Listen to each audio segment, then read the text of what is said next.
প্রিয় শিক্ষার্থী বন্ধুগণ, তোমরা জানো যে আমরা উচ্চ মাধ্যমিক সংস্কৃত চতুর্থ সেমিস্টার সিলেবাস থেকে পদ্য বনেচর ভাষণম আলোচনা করেছি, অর্থাৎ পার্ট 1 ভিডিও দিয়েছি।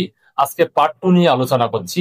এই পার্ট 2 তে থাকছে বনেচর ভাষণমের শেষের শ্লোকগুলি। তোমরা মনোযোগ দিয়ে দেখে নাও। দেখো, এর আগে আমরা বনেচর ভাষণম কবিতা থেকে 3 নম্বর শ্লোক পর্যন্ত পড়েছিলাম। আজকে 4 নম্বর শ্লোক থেকে স্টার্ট করছি। স কিং সখা সাধু ন শাস্তি ইয়ধীপম হিতান্ন ইয়াহ সংশৃণুতে স কিং প্রভু সদানুকূলেষু হি কুর্বতে রতিং নৃপেশ্বমাত্তেষু চ সর্বসম্পদঃ। এর অর্থ হলো কি, এই শব্দটাকে আমরা যদি ভাঙি তাহলে হবে ইয়া যোগ অধিপম। ইয়া মানে যে, অধিপম মানে রাজাকে, যিনি রাজাকে, সাধু মানে হিতকর, ন শাস্তি মানে উপদেশ দেন না, সকিং সখা তিনি কুৎসিত সখা বা দুর্মন্ত্রী। তারপর হিতান্ন ইয়াহ সংশ্রেণুতে সকিং প্রভু, এই শব্দটাকে বিচ্ছেদ করলে হবে হিতাত যোগ ন, মানে যিনি, হিতাত মানে হিতৈষীর কাছ থেকে, ইয়া মানে যিনি হিতৈষীর কাছ থেকে, ন সংশ্রেণুতে হিতকর উপদেশ শোনেন না, স কিং প্রভু তিনি কুৎসিত প্রভু। তারপরে বলা হয়েছে সদানুকূলেষু হি কুর্বতে রতিং নৃপেশ্বমাত্তেষু চ সর্বসম্পদ, অর্থাৎ রাজা এবং মন্ত্রীগণ সদানুকূলেষু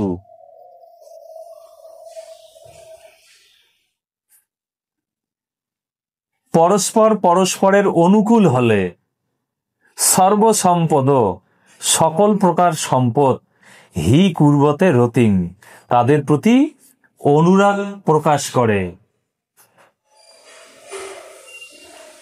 তাহলে বিষয়টা বোঝা গেল। আমি অর্থটা তোমাদের আরেকবার বলে দিচ্ছি, যে যিনি প্রভুকে হিতকর উপদেশ দেন না তিনি কুৎসিত সখা বা দুর্মন্ত্রী, আবার যিনি হিতৈষীর কাছ থেকে সদুপদেশ শোনেন না তিনি কুৎসিত প্রভু বা মন্দ প্রভু।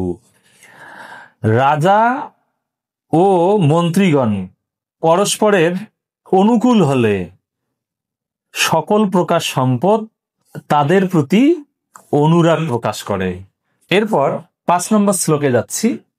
দেখো 5 নম্বর শ্লোক, নিসর্গ দুর্বোধ মবোধ বিক্লোবাহ ক্বা ভূপতিনাং চরিতং ক্বা জন্তবঃ কবানুভাবয় মবেধি ইয়ন ময়া নিগুড় তত্ত্বং নয় বর্তম বিধি বিষম।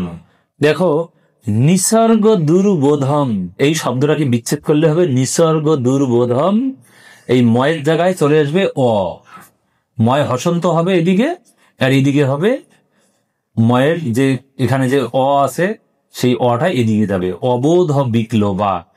তো এখানে নিসর্গ দুর্বোধম, নিসর্গ দুর্বোধম মানে স্বভাবত দুর্বোধ্য, অবোধ বিক্লোবা মানে অজ্ঞাত দ্বারা বিকল, ক মানে কোথায়, ভূপতিনাং মানে রাজাদের, চরিতং মানে চরিত্র, এই ক মানে কোথায়, মানে পার্থক্য বোঝাতে এই ক এটা ব্যবহার হয়। এমনিতে কুত্র মানে কোথায়, জন্তব মানে প্রাণী সমূহ, তবানুভাব এইটাকে সন্ধি বিচ্ছেদ করলে হবে তব অনুভাব, তব মানে তোমার বা আপনার, অনুভাব মানে মহিমা। তারপরে এখানে আসবে অয়ম অবেদি, অয়ম মানে হলো তা, আর অবেদি মানে হলো জেনেছি। তারপর ইয়ন মায়া, এটাকে সন্ধি বিচ্ছেদ করলে হবে ইয়াত যোগ মায়া, ইয়াত মানে যে, মায়া মানে আমার দ্বারা, নিগুড় তত্ত্ব মানে নিগুড় তত্ত্ব, নয় বর্তম মানে রাজনীতি মার্গ, বিধি বিষাম অর্থ হলো শত্রুদের। তাহলে এর অর্থ করলে কি দাঁড়াচ্ছে, স্বভাবত দুর্বোধ্য নৃপতিগণের চরিত্র কোথায়, আর অজ্ঞানে আচ্ছন্ন আমার মতো জীবী বা কোথায়। আমি যে শত্রুর গোপন নীতিমার্গ সম্পর্কে জানতে পেরেছি তা আপনারই মহত্ব বা আপনারই মহিমা। অর্থাৎ এখানে বনেচর দুর্যোধনের রাজ্য শাসন পদ্ধতির যে নিগূঢ় তত্ত্ব সহজে অনুধাবন করতে পেরেছেন, জানতে পেরেছেন, তার সমস্ত কিছুর মূলে বনেচর তার যে রাজা যুধিষ্ঠির, তাকেই তিনি সমস্ত মহিমা তিনি তাকেই উৎসর্গ করছেন। তিনি বলছেন যে তার জন্যই একমাত্র সম্ভব, তিনি না থাকলে সে কাজ অসম্ভব হতো। তারপর 6 নম্বর শ্লোকে যাচ্ছি। তারপর 6 নম্বর শ্লোক দেখো, তথাপি জিওমহা, উচ্চারণটা কিন্তু ভালো করে দেখবে, তথাপি জিওমহা স ভবজ্জিহি সয়া তনতি শুভ্রং গুণ সম্পদা ইয়সাহ সমুন্নয়ন ভূতি মনারীয় সঙ্গমাত বরং বিরোধপি সমং মহাত্মভিহি। অর্থাৎ এই অর্থগুলো কি হবে? তথাপি মানে তবুও, জীব মানে কুটিল, স মানে সে, ভবজ্জিগি সয়া অর্থাৎ আপনাকে জয় করার ইচ্ছায়, তনতি মানে বিস্তার করেছেন, শুভ্রং মানে বিমল, গুণ ও সম্পদা গুণ গরিমা দ্বারা, ইয়া সহ মানে প্রশংসা। তারপর সমুন্নয়ন মানে বিধান করা, ভূতি মনারীয় সঙ্গমাত, ভূতি মানে উন্নতি, আর অনারীয় সঙ্গমাত মানে দুর্জনদের সংসর্গ অপেক্ষা, বরং মানে মন্দের ভালো, বিরোধপি, বিরোধপি মানে কলহ বা ঝগড়া, সমং মানে সহ বা সঙ্গে, মহাত্মভি মানে সজ্জনদের দ্বারা। তাহলে এর অর্থ কি দাঁড়াচ্ছে? তথাপি সেই কুটিল দুর্যোধন আপনাকে জয় করার ইচ্ছায় গুণ সম্পদের দ্বারা বিমল কীর্তি বিস্তার করছেন, কেননা মঙ্গল বিধায়ক মহাত্মগণের সঙ্গে বিরোধ নিজ ব্যক্তিগণের সংসর্গ অপেক্ষা ভালো। তো তোমরা নিশ্চয় এর অর্থ বুঝতে পেরেছ। মানে বিষয়টা হলো যে কপটাচারী দুর্যোধন কপট পাশা খেলার দ্বারা যুধিষ্ঠিরের রাজ সিংহাসন লাভ করলেও নিশ্চিন্ত হতে পারেননি। প্রাক্তন মহারাজ যুধিষ্ঠিরকে অতিক্রম করার জন্য দুর্যোধন কি করছেন? সদা সর্বদা আত্মগুণ বিস্তারে প্রবৃত্ত হচ্ছেন। রাজ্যের মূল প্রজারা কিন্তু এখন দুর্যোধনের গুণমুগ্ধ, দুর্যোধনের প্রশংসা করছেন। নিজের গুণ বিস্তারের মাধ্যমে যুধিষ্ঠিরের যে গুণ তাকে তিনি কি করছেন? মানে পিছনে ফেলতে চাইছেন, আর সেজন্য তিনি একদম তৎপর হয়ে লেগেছেন। আর সে কথাই বনেচর মহারাজ যুধিষ্ঠিরকে বলছেন যে মহাত্মগণের সঙ্গে বিরোধ নিজ ব্যক্তিগণের মানে অধম ব্যক্তিগণের সংসর্গ অপেক্ষা ভালো। আমরা একটা কথায় বলি না যে মূর্খ বন্ধু অপেক্ষা শিক্ষিত শত্রু থাকা ভালো, বিষয়টা অনেকটা এরকমই বলতে চাইছেন বনেচর। যা হোক, আমরা এবার 7 নম্বর শ্লোকে যাচ্ছি। দেখো 7 নম্বর শ্লোক, অসক্ত মারাধয়ত যথা যথং বিভজ্য ভক্ত্যা সমপক্ষপাতয়া গুণানুরাগাদীব সক্ষমিবান ন বাধতেস্য। এখানে লুপ্ত আকারটা কিন্তু উচ্চারণ হবে না, বলতে হবে ন বাধতেস্য ত্রিগণ পরস্পরম। অর্থাৎ এই শব্দার্থগুলো কি, এগুলো কিন্তু তোমাদের জানতে হবে। অসক্ত মারাধয়ত মানে অনাসক্ত সেবাকারী, যথাযথম মানে যথাযথ, বিভজ্য মানে বিবেচনা করে, ভক্ত্যা মানে ভক্তি সহকারে, সমপক্ষ পাতয়া অর্থাৎ পক্ষপাতহীন ভাবে, গুণানুরাগাদীব মানে গুণে অনুরাগ বশত, সক্ষমিবান সক্ষম, তারপরে হবে ইবান, সক্ষম মানে সক্ষতা বা বন্ধুত্ব, আর ইবান মানে উপগত হয়ে, ন বাধতেস্য, ন মানে তো না, বাধতেস্য, বাধতে মানে বাধা দেওয়া। আর এখানে হচ্ছে অশ্য উচ্চারণ, এখানে একটা শব্দ আছে অশ্য মানে দুর্যোধনের। ত্রিগণ, ত্রিগণ বলতে এখানে ধর্ম অর্থ কাম এই ত্রিবর্গকে বোঝাচ্ছে। পরস্পরম মানে পরস্পরকে। তাহলে এর পুরো অর্থটা কি দাঁড়ালো? যথাযথ বিবেচনা করে পক্ষপাতহীনভাবে ভক্তি সহকারে অনাসক্তভাবে সেবাকারী দুর্যোধনের গুণে অনুরাগ বশত ত্রিবর্গ অর্থাৎ ধর্ম অর্থ কাম যেন পরস্পর সক্ষতা প্রাপ্ত হয়ে কেউ কাউকে বাধা দিচ্ছে না। এই শ্লোকটার অর্থ হলো যে দুর্যোধন যুধিষ্ঠিরের কাছ থেকে যে রাজ্য তিনি পেয়েছিলেন কপট পাশা খেলায়, সেই রাজ্য যাতে তিনি না হারান সেজন্য তিনি এমনভাবে রাজ্য শাসন করছেন যেখানে একজন প্রকৃত ধার্মিক রাজার তিনি একজন মানে লক্ষণ বা চরিত্র বৈশিষ্ট্য সবকিছু অনুসরণ করছেন। একই সঙ্গে ধর্ম অর্থ কাম এই যে ত্রিগণ বলা হয়েছে সেটা কিন্তু তিনি প্রয়োগ করছেন ধর্মের সঙ্গে। অর্থ এমন ভাবে তিনি দিচ্ছেন মানে পক্ষপাতহীন ভাবে। ধর্ম অর্থ কাম, কাম মানে হলো মানুষের যে কামনা সেটা তিনি সদা সর্বদা মানে পূরণ করে দিচ্ছেন। তিনি সর্বদা অঙ্গীকারবদ্ধ। এমন ভাবে এই জিনিসগুলো তিনি করছেন যেন সমস্ত সম্পদ মানে এই ত্রিবর্গ যেন তার অনুকূলে আসছে। এরপর আমরা 8 নম্বর শ্লোকে যাচ্ছি। দেখো 8 নম্বর শ্লোক, নিরত্যয়ং সাম ন দানবর্জিতং ন ভূরিদানং বিরহইয় সতক্রিয়াম প্রবর্ততে তস্য বিশেষশালিনী গুণানুরোধেন বিনা ন সতক্রিয়া।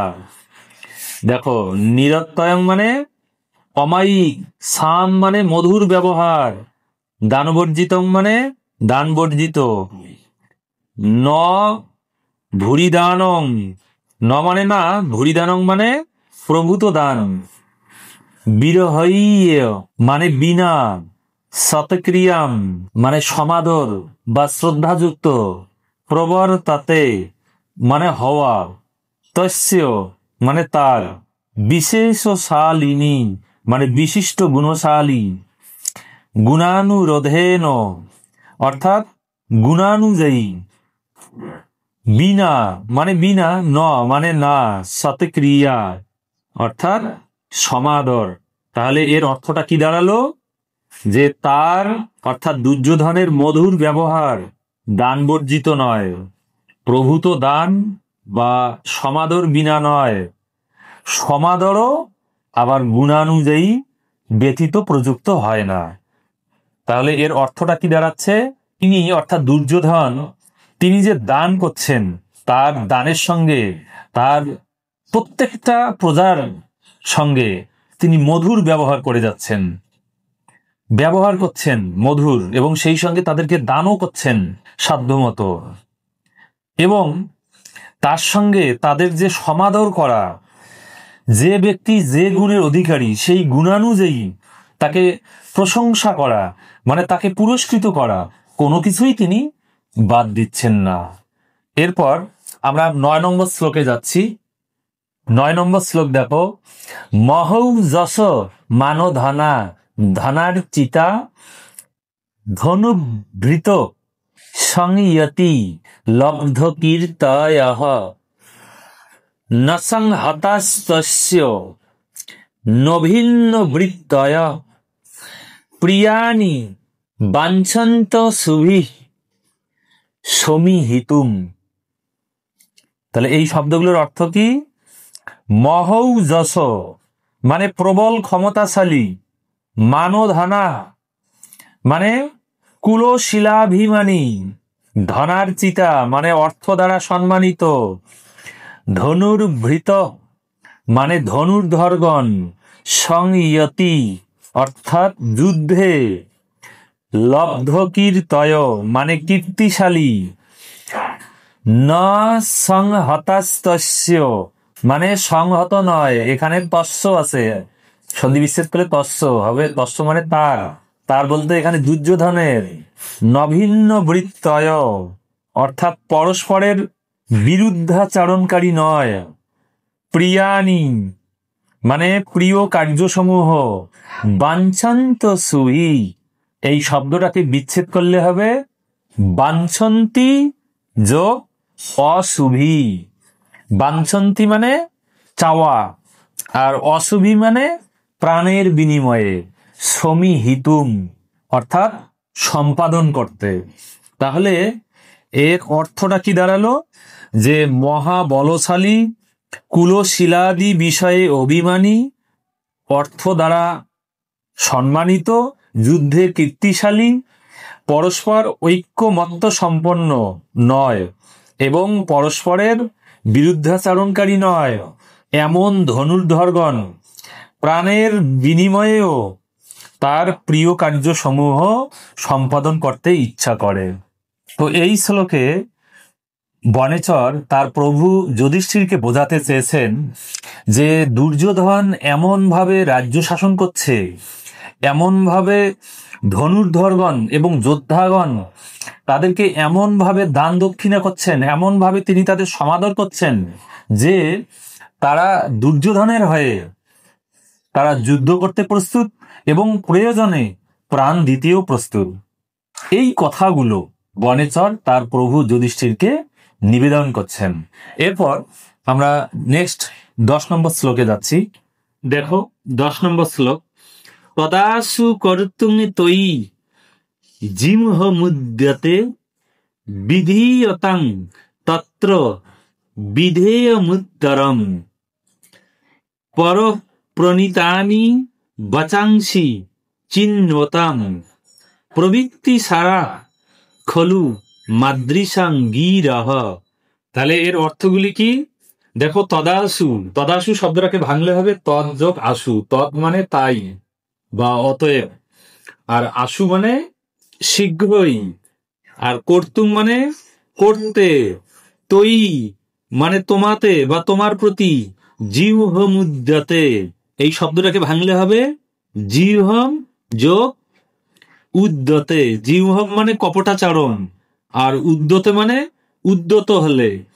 তারপর বিধি অতাং অর্থাৎ ব্যবস্থা করুন, তত্র মানে সেখানে, বিধেয়ম উত্তরম, এই শব্দটাকে ভাঙলে হবে বিধেয়ম যোগ উত্তরম। বিধেয়ম মানে যথাযথ, আর উত্তরম মানে প্রতিক্রিয়া। তারপরে পরপ্রণীতানি মানে অন্যের বলা কথা, বচাংসি মানে বাক্যসমূহ, চিন্নতান অর্থাৎ আহরণকারীদের, প্রবৃত্তি সারা অর্থ হলো বার্তা মাত্রা সার, খলু মানে অবশ্যই, মাদৃশা মানে আমার মতো, গির অর্থাৎ বার্তা বা সংবাদ।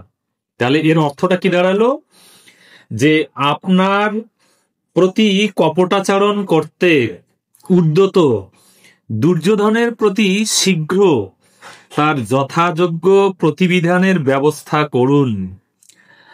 অপরের কথিত বাক্য সংগ্রহ করাই আমাদের কাজ, বার্তা বা সংবাদই আমাদের কথার একমাত্র সার। তাহলে তোমরা বুঝতে পারলে এই শ্লোকে বনেচর রাজা যুধিষ্ঠিরকে বলতে চাইছেন যে আমরা কিন্তু বার্তাবাহক, মানে আমরা চর, আমাদের কাজই হলো চর বৃত্তি করা, আমাদের কাজই হলো সেই সঠিক সংবাদ রাজা মহারাজদের নিবেদন করা। কিন্তু তিনি রাজা যুধিষ্ঠিরকে অনুরোধ করছেন যে তিনি যেন কপটাচারণ করতে উদ্যত যে দুর্যোধন, তার প্রতি যেন তিনি শীঘ্রই কোনো একটা ব্যবস্থা গ্রহণ করেন। এ কথাই বনেচর প্রভু যুধিষ্ঠিরকে বলতে চেয়েছেন। তো তোমরা নিশ্চয় এই শ্লোকগুলোর অর্থ বুঝতে পেরেছ। তো না বুঝলে জানাবে। আজকের আলোচনা এখানেই শেষ করছি। তোমরা ভালো থাকো, সুস্থ থাকো। ধন্যবাদ।